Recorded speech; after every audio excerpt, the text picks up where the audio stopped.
And so I don't know. Either take on the arguments or don't. But I don't. But think I'm saying, but your argument's incorrect. Oh, okay, fine. Well, then present a counter argument to it. But to just tell me I'm not allowed to talk about something because I'm not an expert. I'm not saying you're not allowed to talk about it. Okay, fine. Well, you're not an expert, so you shouldn't talk about it. You now. haven't been there. Yeah.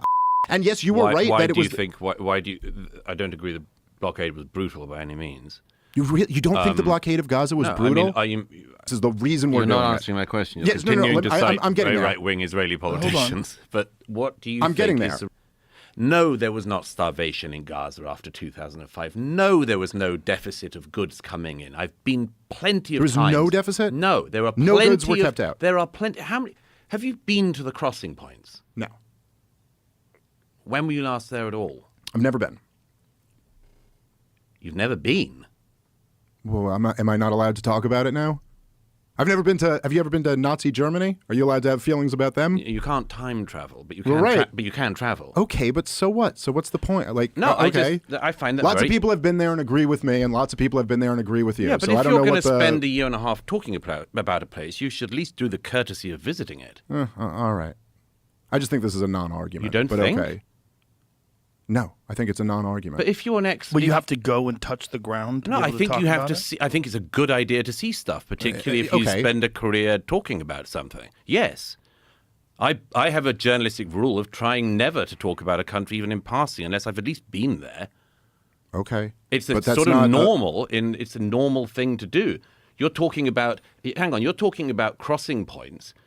And not only have you never been to a crossing point in either Egypt. Douglas Murray just had a heated argument with Joe Rogan and Dave Smith on the Joe Rogan Experience. The way they were talking about Israel and Palestine, but Douglas Murray said that if you want to really talk about the attacks on Palestine, you need to go to Gaza and see it for yourself. Just hearing a part of his argument will make your blood boil. I promise his words in this clip will shock you. So let's continue watching the video. An awfully long amount of time talking about an issue in a region you haven't even had the courtesy to visit, whilst developing all of these views about it. I mean, now I slightly get an idea of where you're coming from.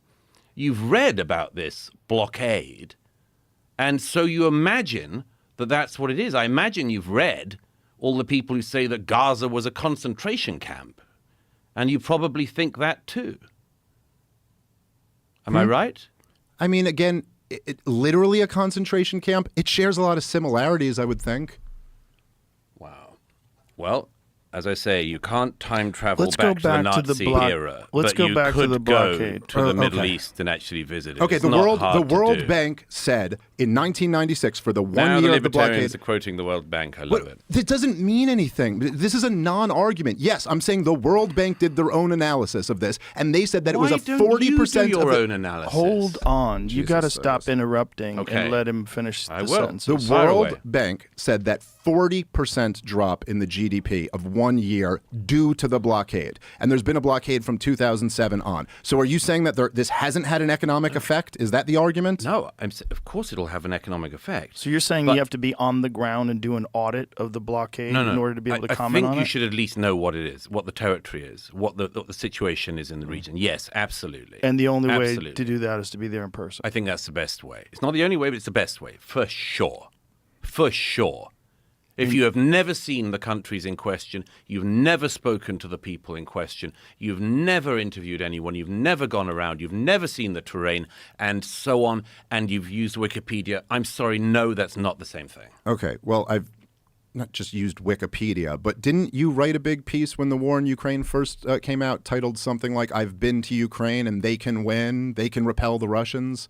So you could go there and still get it wrong, right? No, I was with the Ukrainian armed forces in 2022 when they were retaking territory from the Russians. Right, the last time they had any advances, yeah. Yeah, right. I said I can see how they can win, which would be advances like that, yeah. You said if we just fund them, or if we just arm them, that they can then I said repel that the Ukrainian army was making great successes, which it was when I was with them in the fall of 22. Okay, listen, there were lots of people who went to Iraq and said, we'll be greeted as liberators, and it'll be paid for in oil, and democracy will spread through the region. So I don't know. Either take on the arguments or don't, but I don't think but your argument's incorrect. Oh, okay, fine. Well, then present a counter argument to it. But to just tell me I'm not allowed to talk about something because I'm not an expert. I'm not saying you're not allowed to okay, talk fine. about Well, you're it. not I've an said expert, so you repeatedly, shouldn't you're talk talking about it. about it You now. haven't been there. Yeah, I know. But you keep playing this game where it's like the whole opening to this podcast was like the non-experts talking about this is such a problem. Now you're saying because I haven't been there, I can't talk about it. Is there a blockade there that's causing economic devastation or not? Douglas Murray, the guy who thinks a few short trips to Israel and Gaza makes him the ultimate expert on the region. Amazing, right? A few months of visiting and suddenly he knows everything about a conflict that's been going on for decades. Now, he says Dave Smith should go to Gaza, see for himself. Really? Because apparently only people on the ground can understand it, except Murray himself, who has barely spent any real time in Gaza. It's funny how Murray can argue and defend Israel from the comfort of his studio, but somehow it's too dangerous for him to go himself. Imagine if he actually went and saw the destruction and danger, maybe then he wouldn't need to lecture people or defend Israel blindly. And also let me know in the comments, do you think anyone need to visit Gaza to talk about Israel's cruelty against Gaza and Palestine? According to the World Bank, there is. First of all, I don't think it's a game. I don't think it's a game at all. Me neither. I'm not playing a game. Okay, but this is semantics. No, but this is important. I've seen plenty of this up close.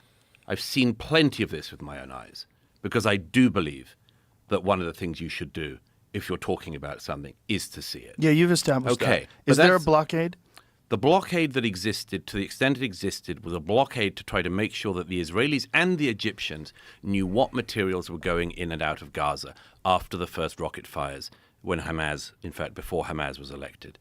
The Israelis and the Egyptians didn't do a very good job of it, were meant to be trying to make sure that the materials that went into Gaza were not materials that could be used to build up the Gaza and Hamas war machine. The reason why trucks get searched is not because the Israelis want to search through grain or flour. It's because they wanted to stop the trucks containing the arms and the munitions that the Gazan Hamas and Islamic Jihad fighters were going to use to fire against Israel. And I'm sorry, it just makes the most obvious strategic sense. As the late great Joan Rivers once said, if as an appeal to authority. That one I'll allow. That one I like. She also said that Michelle Obama's a man. Yeah, I know she did that. No, I'm saying she That got seems to everything fit right. perennial. So continue. Go ahead. But as Joan Rivers said, if New York was being rocketed from New Jersey, we would level New Jersey. I don't think you need to level it, by the way. But you would at least try to make sure that rockets weren't being imported in larger quantities into New Jersey. Of course. Okay, that's all the Israelis were doing. And in the whole podcast, in the Joe Rogan Experience, he made a claim that left many people shocked. He said that there is no blockade in Gaza. Let's be clear, this is completely false. For years, Gaza has been under a strict blockade by Israel and Egypt. This blockade controls what goods, medicine, fuel, and building materials can enter or leave the territory. It's not just a minor restriction, it has created a severe humanitarian crisis. According to reports from the United Nations Human Rights Watch, millions of people in Gaza face constant shortages of electricity, clean water, food, and medical supplies. But Douglas Murray didn't stop there. He attacked Dave Smith during the discussion, saying that to talk about Gaza, Dave would need to actually go there. Think about that for a second. This is a ridiculous excuse to justify Israel's action and silence anyone who criticizes them. You don't need to physically visit a place to know that millions of people are living under a blockade. There are thousands of reports, news articles, and human rights organizations documenting it for decades. What Murray tried to do was distract from the facts and intimidate his guests instead of addressing the real issue. The blockade, the suffering of people, the humanitarian crisis. He tried to make the debate about who is qualified to speak.